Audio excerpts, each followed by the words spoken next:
बदनापूर येथील Buldhana urban bank बंद होत असल्याची अफवा पसरल्याने खातेदारांमध्ये भीतीचं वातावरण निर्माण झालंय। गेल्या 2 दिवसांपासून सुरू असलेल्या या अफवेमुळे बँकेत आपली रक्कम सुरक्षित ठेवण्यासाठी ग्राहकांनी मोठी गर्दी केली आहे। बदनापूर शहरात आणि ग्रामीण भागात ही निराधार अफवा झपाट्यानं पसरली आहे। यामुळे अनेक खातेदारांनी आपल्या बचत खात्यातील रक्कम, मुदत ठेव म्हणजेच FD आणि सोन्याचे दागिने तातडीने काढून घेण्यास सुरुवात केली आहे। बँकेच्या काउंटरवर ग्राहकांचा मोठा ओघ वाढल्याने दैनंदिन कामकाजावरही परिणाम झालाय। बँक प्रशासनाने ही बातमी पूर्णपणे खोटी असल्याची स्पष्ट केले आहे।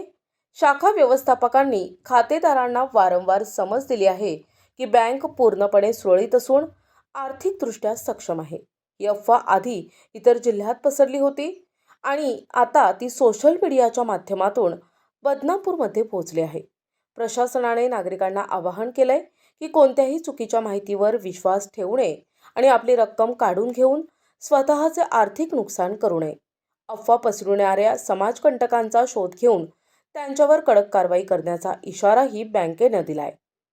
प्रतिनिधी किशोर शिरसाट, NTV न्यूज मराठी, बदनापूर, जालना।